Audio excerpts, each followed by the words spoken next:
Today is Wednesday, January 24th. We're talking about the results from the nation's first presidential primary. Also, NATO is one step closer to expansion again. And people across the U.S. are being overwhelmed by flash flooding. Plus, local governments are paying off medical bills for millions of Americans. A multi-billion-dollar deal is bringing live sports to Netflix. And we have the list of who was nominated and who was snubbed for the 2024 Academy Awards. Those stories and more news to know in today's episode.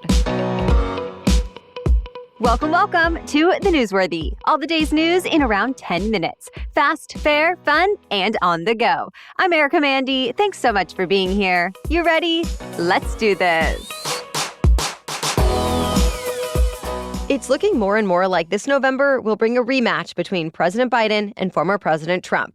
Most of the votes have been counted from New Hampshire's primary yesterday, and on the Democratic side, President Biden is projected to win by a lot, even though his name was not on the ballot. This win is just from write-in votes, and it's actually his first win in New Hampshire, even though he's run for president 4 times.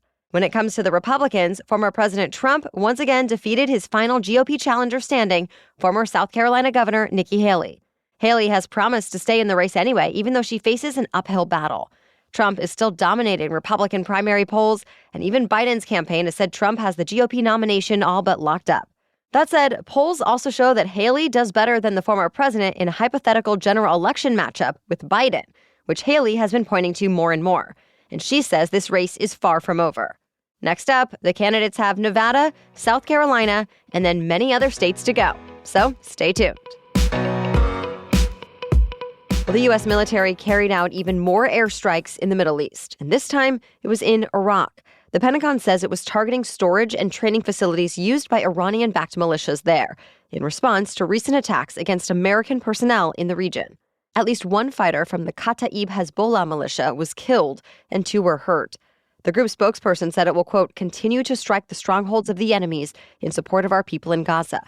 Remember, Iranian-backed militia groups like Kataib Hezbollah blame the U.S. for helping Israel with its war against Hamas, though that group in particular has been fighting against American interests for decades now, mostly in the Iraq War.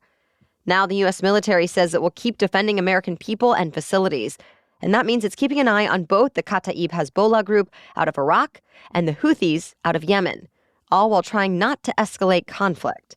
To be continued. Well, Sweden is one step closer to becoming NATO's 32nd member.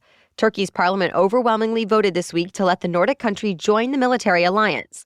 And that means Hungary is now the only NATO member that has not approved Sweden. And for a new country to join NATO, all other members have to accept it. So NATO Secretary General put out a statement saying he's counting on Hungary to follow suit soon. Yesterday, the Hungarian Prime Minister invited his Swedish counterpart to his country to negotiate membership. Swedish leaders responded to say they didn't see a reason to negotiate, but were happy to answer any questions. President Biden and other NATO leaders say Sweden's membership will only make the alliance stronger and all of us safer. And that's especially the case since NATO wants to deter Russia, even as some members are struggling to give Ukraine enough aid to stop Russia's invasion. Both Sweden and NATO's other new member, Finland, sit between Russia and the rest of NATO. And they both have strong militaries, complete with hundreds of warplanes and tanks and tens of thousands of soldiers. But for now, there's no clear date for when Sweden may be able to join, since Hungary doesn't face a deadline. A federal appeals court decided Mexico can go ahead and sue some of America's biggest gun manufacturers. The court basically said the country's claims are exempt from a law that typically protects gun makers from liability. This is actually the first ruling to uphold the right of a foreign country to sue the gun industry. Mexico is accusing the gun makers of negligence that makes it easy for powerful drug cartels to get their weapons. Mexico's lawsuit names 11 companies, including Smith & Wesson, Glock, and Colt. It says an estimated 70% of weapons trafficked to Mexico come from the U.S. That's more than 500,000 guns every year. And it wants $10 billion in compensation for the havoc those guns have wrought in its country. In response to this most recent court ruling, Mexico said it's ready to move ahead with this case, that it has the evidence ready to show the U.S. gun industry is marketing weapons in ways that are especially attractive to cartels, on top of running a distribution system that facilitates illegal trafficking. The specific gun companies being sued have not yet commented, But a firearms industry trade group has accused Mexico of just trying to deflect attention from its own failure to protect its citizens. So far, no trial date has been set. Americans have been dealing with some dangerous weather conditions in Southern California, parts of the Mid-South, and Southeast. Some of the most severe flash flooding has been in San Diego. Roads turned to rivers, cars were washed away, and hundreds of people had to be rescued from their homes with kayaks and paddleboards. Monday was San Diego's rainiest day ever in January and the fourth wettest day ever. But more rainy days are expected over the next 2 weeks in much of California. Elsewhere, rounds of drenching storms have stretched from Texas to the Tennessee Valley. Several places have seen flash flooding already, like San Antonio, and there's a flash flooding threat today, too, in other parts of the South, like Louisiana and Mississippi. Eventually, the wet weather will move out, impacting the East Coast by the end of the week. More news is still coming up, but first, a quick break for our sponsor, Honeylove. All of us have those certain items in our closet that you pick over everything else, right? For me, that's definitely Honeylove's Legging 2.0. I literally wear these pretty much every day until I need to wash them. They're cute with a stylish look and shaping. They're comfortable with a super soft cooling material that holds you in without feeling too tight. And they're convenient with pockets that don't add bulk but still make it really easy to carry around my phone when my hands are full. So whether I'm working from home, working out, or running around town with my toddler, Honeylove's Legging 2.0 are my go-to. I'm also a huge fan of their shapewear, and our executive producer agrees there's a reason she's chosen Honeylove shapewear over other brands even on her wedding day. Treat yourself to the best bras, shapewear, and leggings on the market and save 20% off at honeylove.com/newsworthy. Use our exclusive link to get 20% off honeylove.com/newsworthy. After your purchase, they'll ask you where you heard about them. Please support our show and tell them we sent you. Start the new year with confidence thanks to Honeylove. Now back to the news. 500,000 New Yorkers are about to get their medical debt wiped clean thanks to a new partnership between New York City and a nonprofit. The debt relief program is going to help people who live in the city and who either have medical debt that's 5% or more of their annual household income, or anyone whose household income is 400% or lower than the federal poverty line. New York City's Mayor Eric Adams says the $2 billion program is going to be the largest city initiative of its kind. But it's not the only one. The nonprofit that's working with New York City, called RIP Medical Debt, has worked with other local governments too. It started with Cook County, Illinois, who decided to spend a portion of its federal pandemic rescue funds toward this initiative.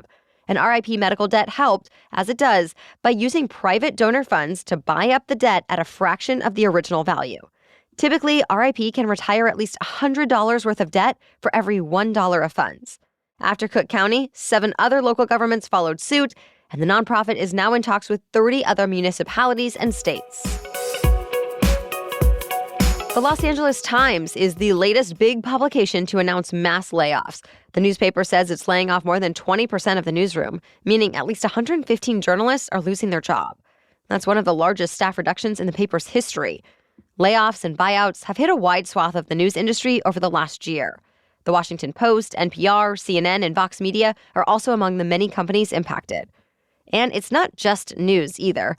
Earlier this week, we told you about mass layoffs at Sports Illustrated, and there's apparently plans to start layoffs at Condé Nast, too. That's the parent company of Vanity Fair, Vogue, GQ, Glamour, and several other magazines. Hundreds of Condé Nast employees walked off the job yesterday in protest of the upcoming job cuts. So far, company leaders have declined to comment. But in the past, they and other prestigious publications have blamed economic headwinds, shrinking ad budgets, and falling subscriber counts. Monday Night Raw is headed to Netflix. WWE struck a deal with the streaming giant, so its flagship weekly live pro wrestling show will be shown exclusively on Netflix starting next year. It will be the first time in 3 decades that Raw will not air new episodes on a traditional television network. Netflix will also host pay-per-view live events like WrestleMania and Royal Rumble at no extra charge to Netflix subscribers. The deal is valued at $500 million a year for 10 years. WWE and its parent company have said this will help dramatically expand the reach of the WWE while also bringing new viewers to Netflix every week. In fact, we're talking all about streaming services, including deals for live sports, in this weekend's special edition Saturday episode. So tune in then. The countdown is on to the 96th Annual Academy Awards. Oscars nominations were announced this week, and most of the frontrunners were pretty expected. Christopher Nolan's Oppenheimer led the way with 13 nominations. Poor Things, starring Emma Stone, followed with 11. And Martin Scorsese's Killers of the Flower Moon got 10. As for last year's biggest blockbuster hit, Barbie, it scored 9 nods. But to a lot of people's surprise, its director, Greta Gerwig, and star, Margot Robbie, were not nominated. Still, the movie was nominated for Best Picture, and that means for the first time, 3 of the Best Picture contenders were directed by women. A couple more nominees that made history this year. At 81, Martin Scorsese became the oldest directing nominee, and Lily Gladstone became the first Native American to be nominated for Best Actress. The Oscars are set for March 10th. That's it for the main news today, so now it's time for Work Wednesday, when we break down one interesting career or work-related news story every Wednesday. But first, this podcast is sponsored by Lumi. If you're like me, the start of your year is already a busy one. So if you need a deodorant that can keep up with you while you're on the go, Lumi is a game-changing whole-body deodorant that can work on everything from your pits to your feet. I use the stick deodorant on a daily basis, as usual, and I love the body wash in the shower, too. Then I keep the convenient deodorant wipes on hand for on the go. And no matter where or how you use it, Lumi is clinically proven to block odor all day long and control odor for up to 72 hours. And they've got over 275,000 five-star reviews to show for it. It's baking soda-free, paraben-free, and more. Lumi's starter pack is perfect for new customers. It comes with a solid stick deodorant, cream tube deodorant, 2 free products of your choice like mini body wash and deodorant wipes, and free shipping. As a special offer for listeners, new customers get $5 off a Lumi starter pack with code NEWSWORTHY at LumiDeodorant.com. That equates to over 40% off your starter pack when you visit Lumi, L-U-M-E, deodorant.com and use the code NEWSWORTHY. Okay, now back to Work Wednesday. Glassdoor came out with its list of best large places to work in the U.S. for 2024, and it found the companies with the happiest, most successful employees are concentrated in tech, finance, or consulting. The winners were chosen by looking at company reviews and ratings from employees who have worked at the companies within the last 5 years. Only companies with at least 1,000 employees and at least 75 ratings were considered.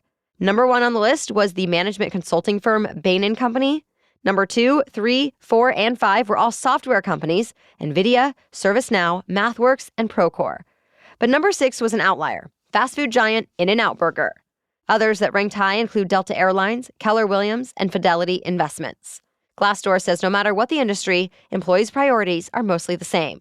They want a supportive environment, competitive pay, transparent leaders, and ample career growth opportunities.